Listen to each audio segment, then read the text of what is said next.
The sweltering heat of a Texas summer beat down on June 4, 1943, as a long, unfamiliar train snaked its way towards Mexia.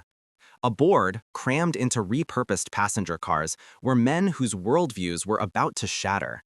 Among them, a young Wehrmacht soldier, perhaps named Unoffizier Burkhardt, peered out at the passing landscape. His mind, like that of his comrades, was a fortress built by years of Nazi propaganda, indoctrinating them with tales of a decadent, collapsing America. They believed they were headed to a land ravaged by war, its cities dark, its people starving. What met their eyes, however, was a profound, immediate shock. As the train slowed, then stopped, the first thing many noticed was not desolation, but an abundance of electric lights illuminating the camp perimeter and surrounding structures. This was utterly baffling. Their journey across the American countryside, though largely at night, had already hinted at a prosperity they couldn't reconcile. Nazi propaganda had painted a grim picture. America, a vast but inefficient nation, squandering its resources, its industries on the verge of collapse, its people deprived. The notion that a country fighting on two massive fronts, against Germany in Europe and Japan in the Pacific, could maintain such widespread domestic comfort and industrial output was to them an absurd lie. One prisoner might have muttered, "The Americans are certainly lying to us. No nation could possess such abundance while fighting on two fronts." This sentiment echoed in many hearts. Even the journey to Mexia had been an unwitting part of this re-education. Instead of the crude, uncomfortable transport they anticipated, they had been placed in standard American passenger coaches, complete with actual seats and even, in some cases, air conditioning, a luxury almost unheard of in wartime Europe, even for officers. The smoothness of the ride, the quality of the tracks, the sheer speed and efficiency of the American rail system itself spoke volumes. It was a silent, undeniable testament to an industrial capacity far beyond anything their propagandists had ever allowed them to imagine. This wasn't the broken nation they'd been promised. This was something entirely different. This initial jarring encounter with American reality was merely the first crack in the ideological armor forged by the Third Reich. The journey had just begun. Their journey had just begun, and the first leg, the perilous Atlantic crossing, would offer an even more profound series of shocks. From the dusty, sun-baked ports of Oran, Algeria, thousands of captured Wehrmacht soldiers, still reeling from defeat, were systematically processed by their American captors. They expected the chaos and deprivation promised by Nazi propaganda, perhaps even brutality. Instead, they encountered an almost clinical efficiency. The Americans handled them not as despised enemies, but as logistics challenges. Each man was swiftly accounted for, fed, and organized for transport across an ocean teeming with U-boats.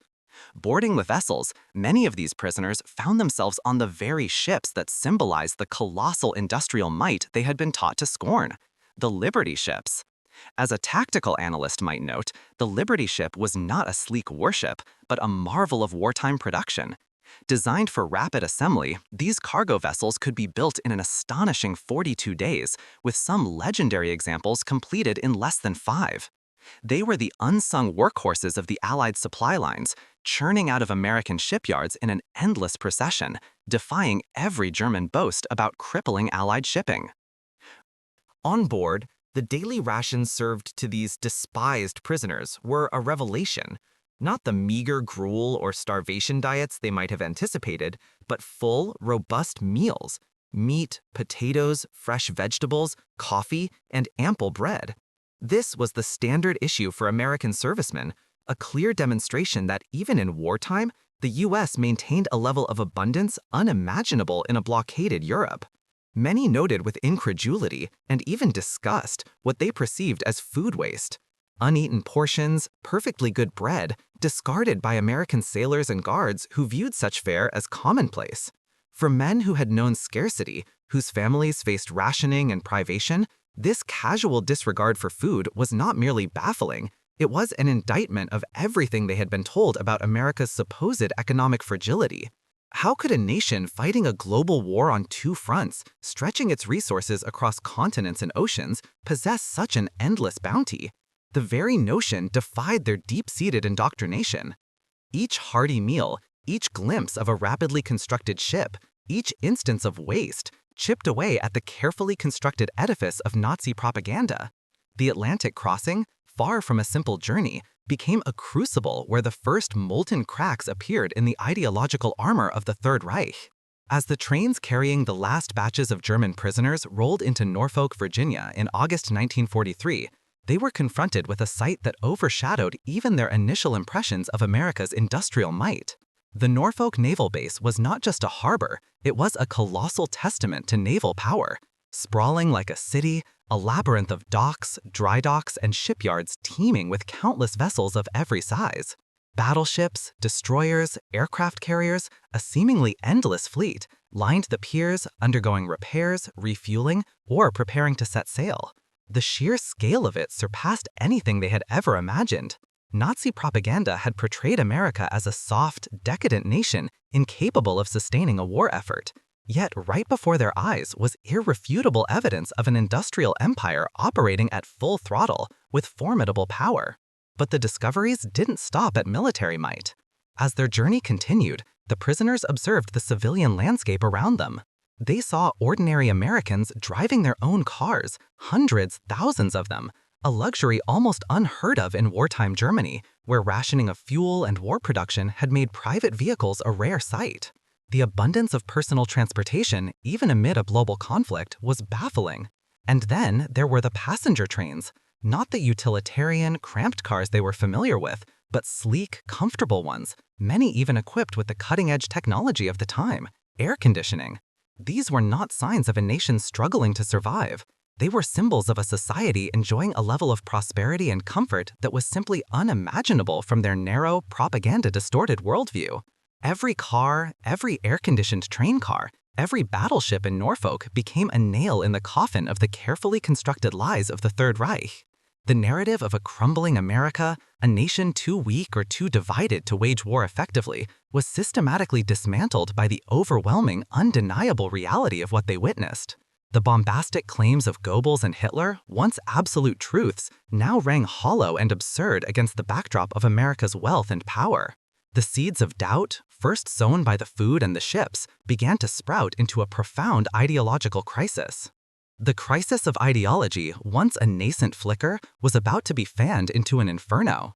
Fresh from the shock of Norfolk's industrial might and civilian prosperity, these German POWs were herded onto trains, not for a short trip to a local camp, but for a transcontinental odyssey that would take them deep into the American heartland, to the sprawling internment camps of Texas and Oklahoma. This journey, spanning thousands of miles, became an involuntary yet profoundly effective second lesson in American reality. As their trains snaked westward, often at speeds that astonished men used to a war-torn European rail system, the landscape outside their windows presented a relentless assault on every ingrained Nazi narrative. Night after night, the men pressed their faces against the glass, their eyes wide with disbelief. Instead of the expected darkness of a nation at war, American towns blazed with electric light. Streetlights, store windows, and homes glowed, a stark, almost defiant contrast to the enforced blackouts of wartime Germany. This wasn't merely illumination, it was a symbol of boundless energy, a resource Goebbels had claimed America was desperately short of. Then came the factories. Not just a few, but immense industrial complexes, their windows lit up like beacons, smokestacks churning, ceaselessly operating through the night. Shift after shift, workers streamed in and out, a testament to an economy running at full throttle, 24 hours a day, 7 days a week. For soldiers who had been told America was crumbling under capitalist decadence and economic collapse, this vision of unyielding production, supporting not just a war effort, but also a seemingly opulent civilian life, was incomprehensible. It was a direct visual refutation of the core tenets of their indoctrinated worldview. The very railways they traveled on underscored this technological superiority. The Germans, accustomed to steam locomotives, observed vast mechanized rail yards humming with activity, efficient and modern. Long freight trains, often powered by powerful diesel engines, stretched for miles, carrying an unimaginable bounty of goods and raw materials across the continent. This wasn't the image of a struggling, inefficient nation. It was the infrastructure of an unstoppable industrial titan. But perhaps the most insidious blow to their propaganda came from the sight of ordinary American life. From the windows of their prisoner transports, they saw not a populace suffering under the yoke of capitalism, but a society enjoying an unprecedented, almost baffling level of comfort. Farmers on mechanized tractors tilling vast fields, small-town residents driving their own cars, well-dressed families going about their daily lives. The sheer volume of private automobiles, the quality of clothing, the apparent abundance of food visible even from a train window, these were not the signs of a nation on the brink of collapse, but of one thriving. The impoverished masses Goebbels railed against were nowhere to be seen. Instead, there was a widespread, almost casual affluence that utterly defied their understanding. Each mile westward peeled back another layer of the elaborate deception, leaving behind a raw, unsettling truth. America was not just winning the war, it was prospering in a way Germany could only dream of, even in peacetime. The myth of scarcity, a cornerstone of Nazi control, was systematically shattered, piece and agonizing peace, under the relentless gaze of a continental Germany. As the trains carrying Nazi prisoners of war rumbled deep into the American heartland, the initial shock of brightly lit cities and abundant food began to give way to an even more staggering discovery: the colossal industrial machine that produced all this unimaginable prosperity. They had seen what America had, now they were about to see what America did. Their journey took them straight into the heart of the arsenal of democracy, where the nation's manufacturing power was on full, breathtaking display. In states like Tennessee and Kentucky, German soldiers witnessed firsthand enormous factories such as Alcoa, where aluminum was produced at an astonishing rate to build thousands of warplanes. They passed through Rubber Town in Louisville, a massive industrial complex that hadn't even existed before the war, now churning out tons of synthetic rubber, a strategic material the Nazis struggled to acquire. A young Luftwaffe officer recorded in his diary, "We were taught that America was weak, that they lacked resources, but what I see here is an industrial power we never dreamed of." As they neared Detroit, the myth of an invincible Third Reich began to completely shatter.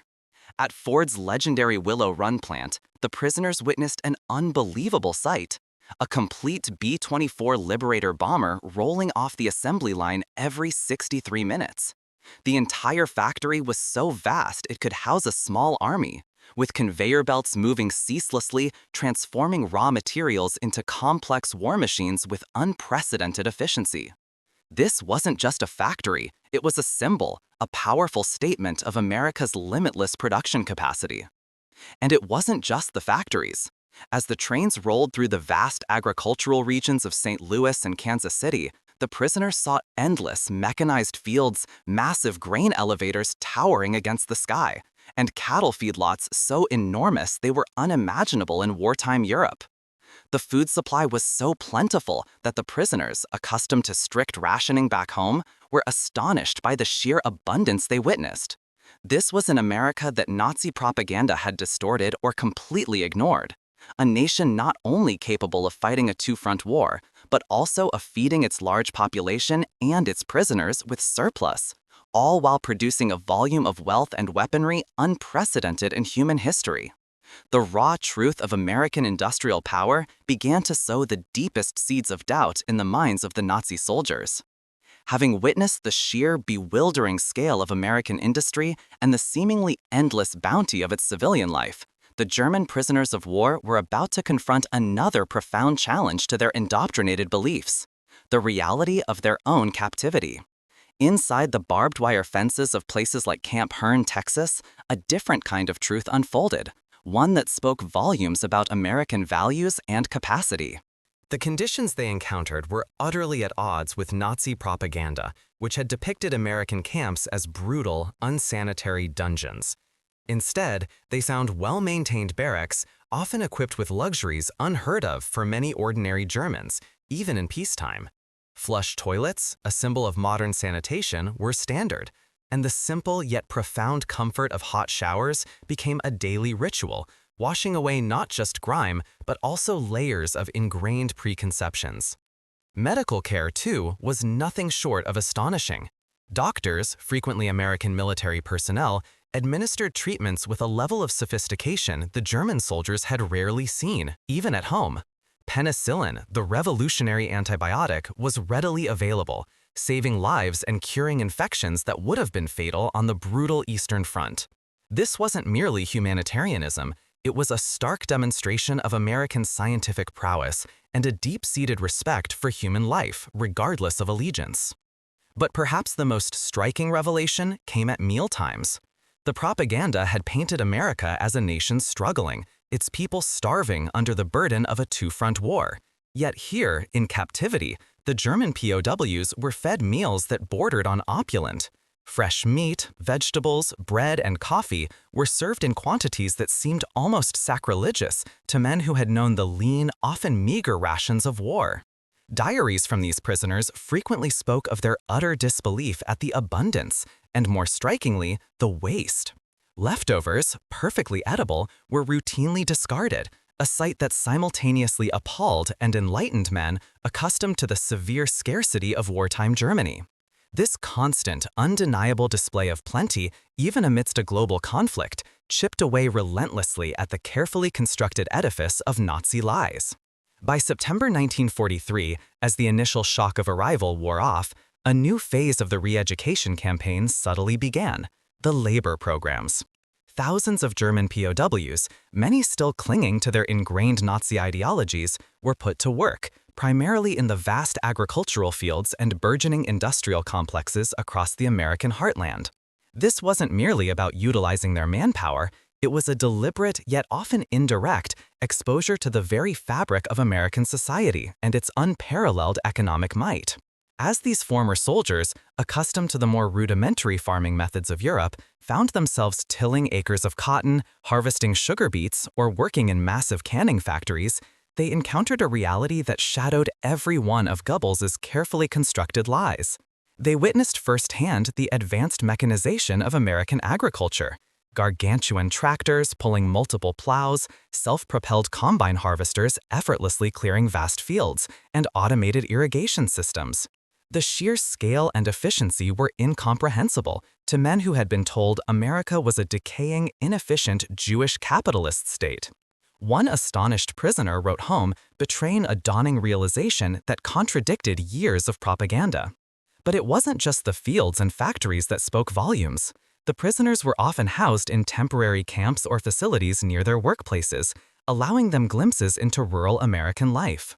They observed, with a growing sense of disbelief, the widespread rural electrification that illuminated even the most remote farmhouses, powering everything from lights to household appliances. This was a stark contrast to much of rural Germany, which still lagged in electrification. They saw ordinary American farmers and factory workers driving personal automobiles, living in comfortable homes, and enjoying access to consumer goods that were unimaginable luxuries in wartime Europe, even for those at the top of the Nazi hierarchy. This direct interaction with American prosperity acted as a relentless psychological assault on their worldview. The high living standards that Nazi propaganda dismissed as the decadence of a plutocracy were, in fact, the norm for the average American. The image of a technologically superior, racially pure Germany destined to dominate a weak and corrupt world began to crumble with each new observation. These daily encounters in fields and factories, far from any lecture hall or re-education film, became powerful, undeniable lessons in the true strength and character of the adversary they had so underestimated. The propaganda myth of American weakness was not just challenged, it was systematically dismantled, piece by agonizing piece, right before their eyes. These relentless encounters of American reality had already shattered the external myths of Nazi propaganda. But as winter 1943 descended upon the sprawling internment camps across the United States, a far more profound, insidious process began to unfold: the internal collapse of an ideology, piece by agonizing piece, within the very minds of the men who had once sworn allegiance to it. American intelligence officers, meticulously monitoring the pulse of these captive communities, began to log a curious and accelerating trend in their daily reports. What started as isolated incidents soon became a deluge. Requests for uncensored news from home, for books on history, politics, and even American culture. The questions posed during carefully observed discussions grew sharper, more probing. They were no longer the defiant rhetoric of true believers, but the genuine inquiries of men grappling with a profound cognitive dissonance. How could the nation they were told was weak, decadent, and on the brink of collapse exhibit such overwhelming prosperity, such organized might, and such an unexpected degree of humanity? The very foundations of their Nazi worldview, meticulously constructed over years of indoctrination, were now under relentless assault, not by enemy bullets, but by undeniable facts and a simple, shocking reality. The officers noted a palpable shift, a growing intellectual hunger among the prisoners. Men who had once spouted party lines now sought to dissect them, to understand the discrepancies between what they were told and what they had seen with their own eyes. This burgeoning doubt manifested most tellingly in the camp newspapers. Initially, these publications were predictable extensions of Nazi propaganda, filled with boasts of German victories and condemnations of the Allied plutocracies. But as the winter deepened, their tone subtly but undeniably began to change. The fervent ideological pronouncements grew muted, replaced by more neutral reports, sports scores, or even discussions of camp life. It was a quiet rebellion, a collective acknowledgement that the old narratives no longer held sway, a silent testament to the insidious power of truth. The cracks in the ideological edifice were not just forming, they were widening, signaling the slow, painful, but inevitable breakdown of a deeply ingrained belief system. As the fall of 1943 gradually gave way to winter, another layer of Nazi propaganda began to peel away, not through direct re-education, but through simple observation. In many camps, the German prisoners found themselves housed alongside their former Axis allies, the Italians. But the dynamics were starkly different. After Italy surrendered and declared itself an ally of the Allies against Germany in October 1943, the status of Italian prisoners in the US underwent a profound change. Those who pledged loyalty to the Allies, known as co-belligerents or service units, were often granted greater freedoms, better living conditions, and even paid work opportunities far exceeding what was offered to German POWs. They worked alongside American civilians, sometimes even sharing meals and conversations with them, a scene utterly incomprehensible to the Germans.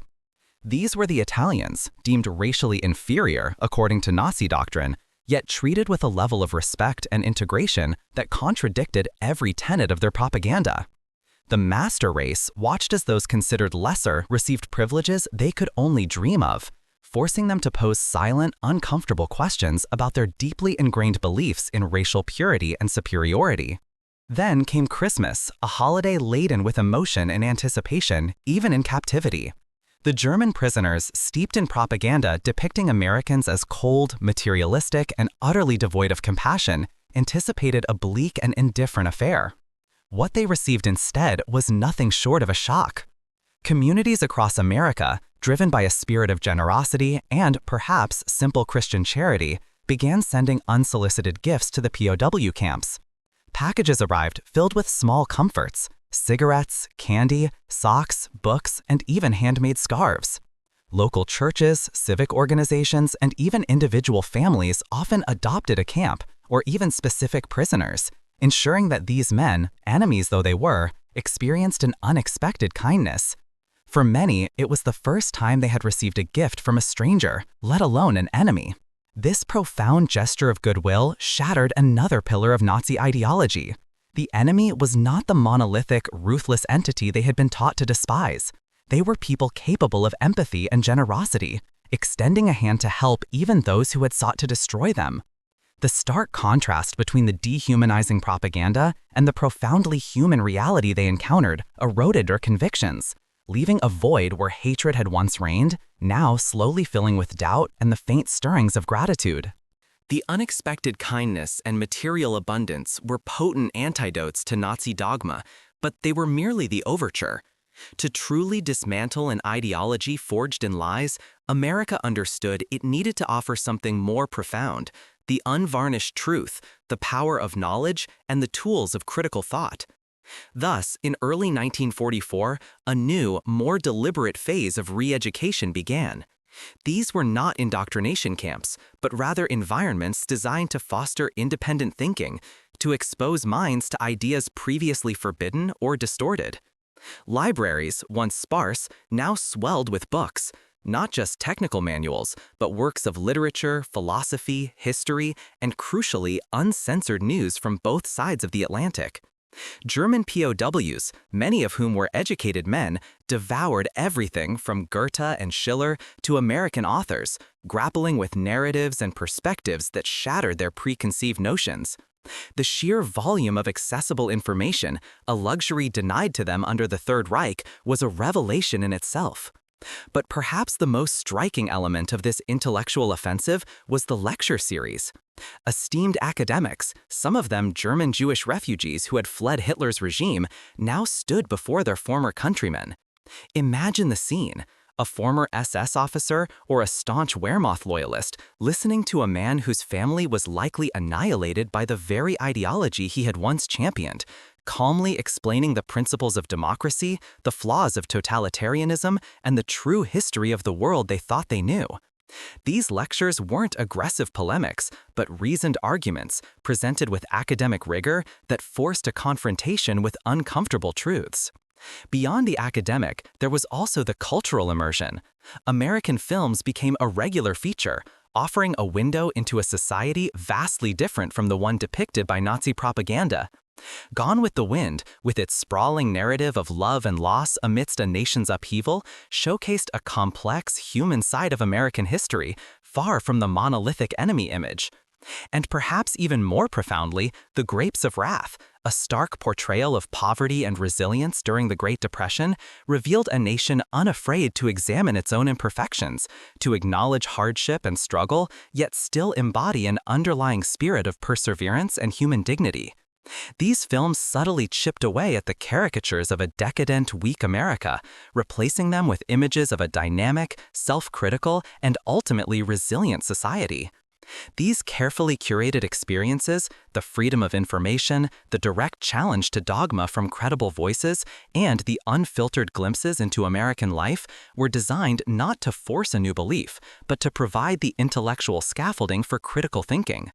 They invited the POWs to question, to compare, to analyze, and ultimately to choose. The goal was to replace blind obedience with informed consent, the foundational bedrock of any true democracy. As the spring of 1944 bloomed across America, the German prisoners of war were no longer wide-eyed disbelievers. Their daily lives had become an immersive, undeniable lesson in American power. Many were now engaged in labor, not just on vast agricultural spreads, but within the very heart of the American war machine. Some found themselves toiling in the legendary Higgins boat factory in New Orleans, a site that epitomized the nation's industrial genius. There, they witnessed the relentless, almost miraculous assembly line churning out the iconic landing craft, LCVP after LCVP, at a pace that defied comprehension. Every 63 minutes, another bomber rolled off the line at Willow Run. Here, the rhythm of boat construction was equally staggering. Others worked in places like Republic Steel, where molten metal flowed like rivers, and massive presses shaped raw materials into the sinews of war. They saw the sheer volume of steel, the inexhaustible energy, the ceaseless shifts of American workers, all contributing to an output that dwarfed anything they had been told about their own fatherland's capabilities. These were not mere statistics from enemy propaganda. These were tangible, deafening, visceral realities. Simultaneously, those assigned to agricultural labor watched in awe as the bountiful American earth yielded its treasures. Vast fields of grain stretched to the horizon, harvested by modern, mechanized equipment, producing an abundance of food that was simply unimaginable in war-torn Europe, where rations dwindled and scarcity was a daily torment. The image of American prosperity, once dismissed as a desperate lie, was now deeply etched into their consciousness, confirming a level of self-sufficiency and industrial might that seemed invincible. Then, on June 6, 1944, the world shuddered. The news, filtering through camp radios and censored newspapers, was electrifying. Operation Overlord had begun. The Allies had landed on the beaches of Normandy. For the German POWs, this was not just another battle report. It was the thunderclap confirming the inevitable. They had seen the Higgins boats being built, the steel being forged, the food being grown. And now, that overwhelming power was unleashed directly onto the European continent. Any lingering hope, any shred of belief in a miraculous German victory, was definitively crushed under the weight of this monumental invasion. The scale, the coordination, the sheer audacity of the D-Day landings, executed by the very nation whose industrial might they had witnessed firsthand, removed all doubt. It was a stark, brutal affirmation that the war was lost, and the cause they had fought for was not merely misguided, but utterly futile against such an adversary. The re-education, in its most stark and undeniable form, was complete. The strategic defeat of the Wehrmacht was undeniable. The crushing industrial might of America, proven on the battlefields of Europe, had dispelled any illusions of military victory. But as April of 1945 dawned, a new, far more insidious truth began to emerge from the ashes of the collapsing Third Reich, a truth that would shatter the very moral fabric of those who had fought under its banner. The war in Europe was in its final, brutal throes. Allied forces were sweeping across Germany, and with each liberated town, a horrifying secret began to unveil itself. For the German POWs in American camps, the news from the front had already been a bitter pill. But nothing, absolutely nothing, could have prepared them for the images that would soon be projected onto screens in their mess halls and recreation rooms. The American re-education program, always systematic in its approach, now confronted its most harrowing task. It was no longer about demonstrating prosperity or democratic ideals. It was about exposing the unvarnished evil at the heart of the regime they had sworn to serve. Films captured by Allied cameramen from the newly liberated concentration camps of Buchenwald, Dachau, Bergen-Belsen, and others were brought before the stunned prisoners. These were not propaganda reels. These were raw, unedited testimonies of unimaginable suffering. Skeletal figures piled high like cordwood. Emaciated survivors, their eyes hollow with unspeakable torment. Gas chambers, crematoria, the instruments of industrial-scale extermination. The sheer, unadulterated horror of what they saw was a blow unlike any artillery barrage. For years, Nazi propaganda had painted a picture of a clean war, of necessary actions against undesirables. Now, that carefully constructed facade crumbled into dust. Many prisoners, previously convinced that such atrocities were enemy fabrications, sat in stunned silence. Some wept openly, others vomited. A profound moral collapse swept through the ranks, replacing the last vestiges of ideological conviction with an overwhelming sense of shame and betrayal. The cognitive dissonance, the mental gymnastics required to reconcile their beliefs with the irrefutable evidence was simply too great. This was not merely about military defeat. It was about the utter bankruptcy of their cause. They had been soldiers, yes, but they had also been unwitting instruments, or at least complicit bystanders, in a crime against humanity on an unprecedented scale. This agonizing confrontation with the true nature of Nazism marked the most critical and, arguably, the most brutal turning point in their re-education.